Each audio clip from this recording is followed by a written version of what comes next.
Hey guys, AJM Racing here, back today with another video. So basically at the moment the UK is in the midst of a massive heat wave.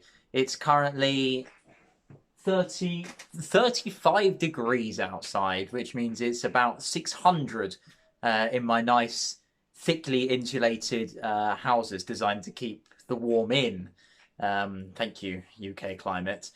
But basically, I tried to do some sim racing, and it's just too warm. I just literally turned into a puddle of sweat after a couple of laps, and to do a full race, it's not very enjoyable. Let's put it that way. So basically, I thought I would do something a little bit different.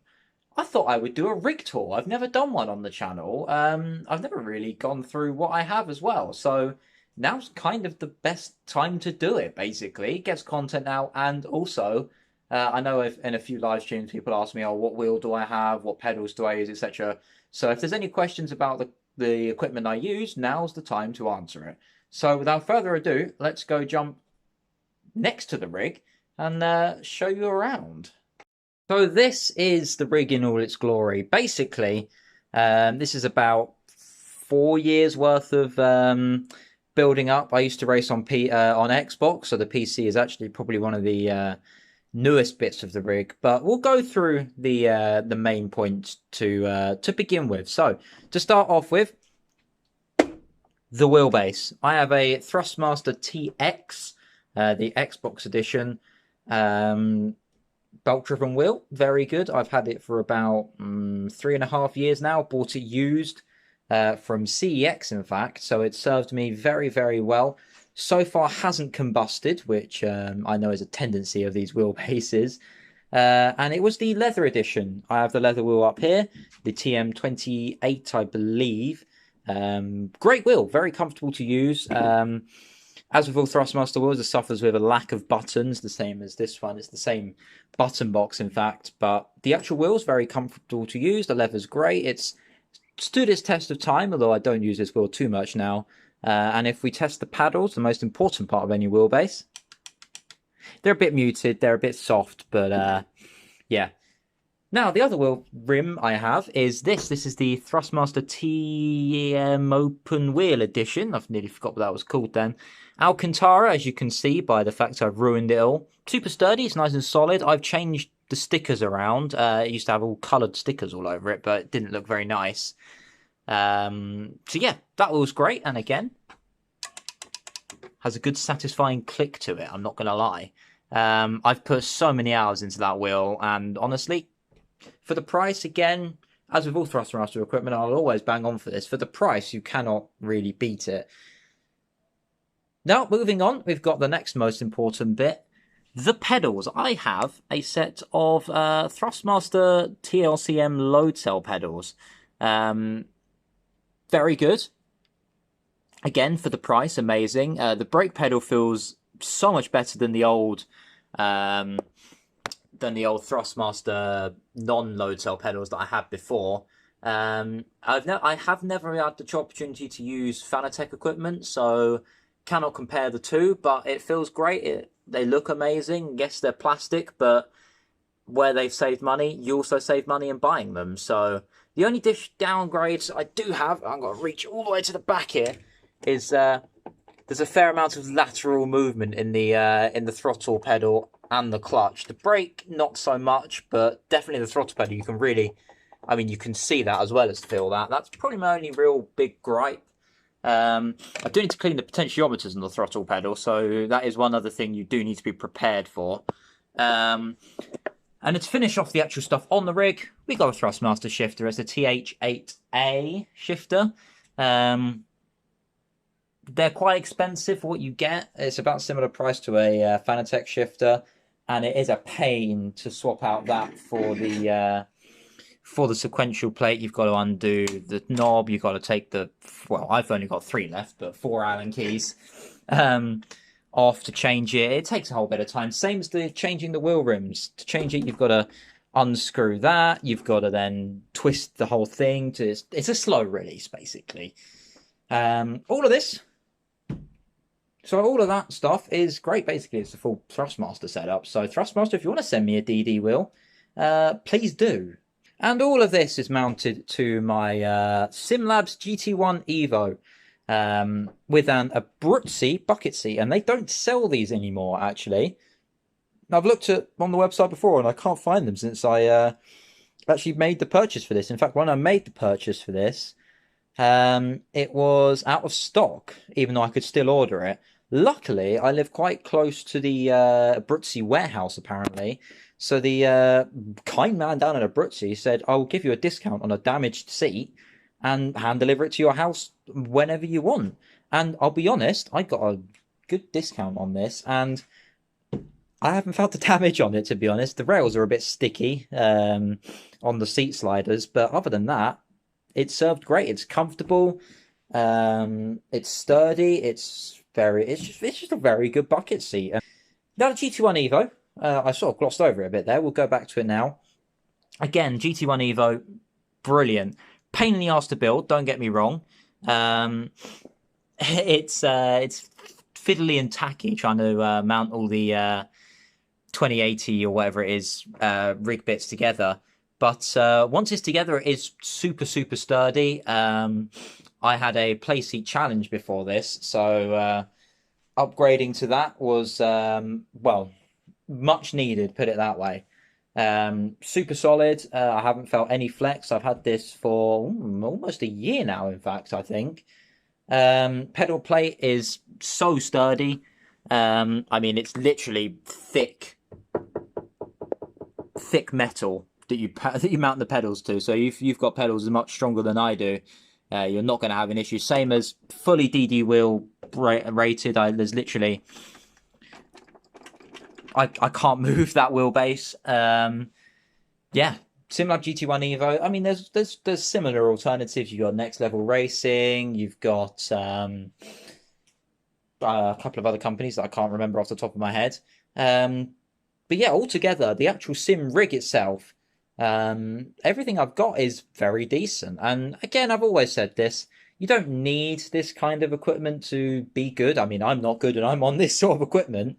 But yeah, it just makes it great for the immersion. It makes it great for comfort, and especially in the long races and the endurance races we do on iRacing, having a rig as comfy and as sturdy and as all this as I do is great. Now, a few other points which I sort of glossed over. I have single monitor. That's my secondary monitor for desk work. I also do have a desk here. I just literally slide that up there and then bam, yeet the old chair in, and yeah, desk, 2-in-1 rigs.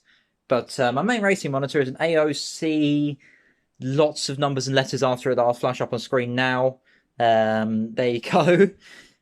Basically, it's a 32-inch curved 1 millisecond response time. Trying to list this off the top of my head. Basically, it's a very good monitor. And I've also got AOC for the second monitor because, well, that one was so good. I thought I'd upgrade to a second one as well. Yeah, very good monitor. I would love to upgrade to triples. I do, in fact, have the space for triples here. If I was to move the desk somewhere else in the room, maybe around here, and then move the rig into the middle. But that would be a lot of hassle. The monitor is mounted to the wall because it actually works so I can get it closer. I do actually have somewhere in my box of sim racing reject pile this, which I actually bought when I planned on moving the rig around, but that's not been fitted yet. I'm not entirely sure where I would try and move the rig to, but yeah. Let me just slide that back on in there. I do also have VR, which you may have seen on my channel before. I have an Oculus Rift. I bought it used on Facebook Marketplace for very cheap. Don't use it very often because, well, I like to stick my racing to 2-monitor racings purely because I stream, and streaming in VR is all a big hassle, and I don't want to get too used to VR racing. But again, for the immersion, it's amazing. Microphone. Just slide that back on there as a Toner Q9 USB microphone off Amazon. But yeah, basically that's just a quick overview of the rig. The PC specs, I definitely cannot list off the top of my head. All I know is it's a 2060 Super and a 32 gig of RAM. That's all I can really remember from my PC, to be honest. But most importantly, we got stickers. We got stickers on the PC. What more do you want? We got the Please No Punterino on the wheelbase, which has never helped. And we got the massive wall of posters, which some of you have seen behind my stream. Fun fact before we look at anything else. That there in the passenger seat is me. Yes, I got a hot lap in a 458 once in a driving experience day at Liddon Hill, in fact. So I do like that. Quickest car I've ever been in was terrifying. I was like 12 years old at the time, so yeah, was an interesting experience to say the least.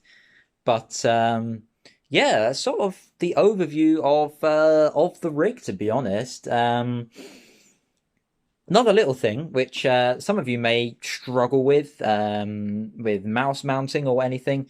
Again, coming back down to my Sim Racing Rejects bookcase. This thing used to be my mouse mat, basically.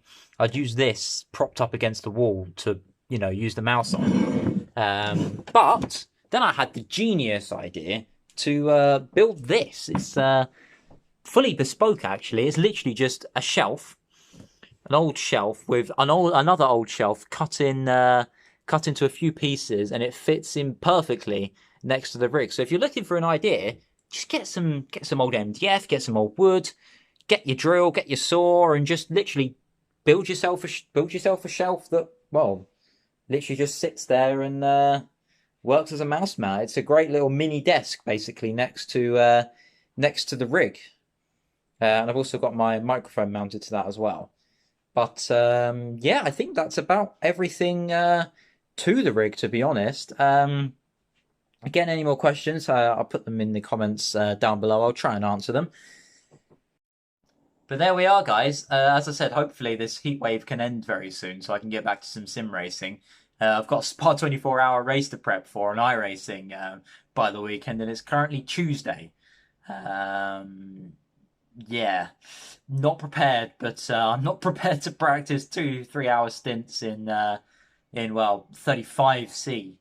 And it's humid as well. It's horrible. It's just sticky. It's just sweaty. It's just bleh, not very nice. But yeah, basically that's about it for the rig. I'm always looking to improve it. Basically, just waiting for the Thrustmaster direct drive to come, or at least see some specs from that first. Who knows when that's going to come? But that's basically my next upgrade. Probably is going to be the wheelbase. Basically planning on hoping that this wheelbase lasts the time. As I said when I was looking at it, they do have a tendency to self-combust. If any of you have ever seen David John Gibbons' clip, I'll link it down below if you want to be terrified if you have a Thrustmaster belt wheel. Sorry in advance. But yeah, basically that's about it. Also for me to say is, well, stay hydrated, stay cool as much as you can in this heat. Hopefully it should be over soon. But yeah, that's all I can really show you on the rig. That is my sim rig. Hopefully that answers a few questions that you might have. All that's left for me to say now is thank you very much for watching. If you have liked, subscribe. If you haven't, then don't dislike the video, but please tell me in the comments what you want to see and what you want to see improved on the channel. Always happy to take some constructive criticism. But yeah, have a really awesome rest of your day, and I will see you all in the next one. See you later, guys. Stay cool, stay hydrated. I'm definitely going to go hydrate. See you later.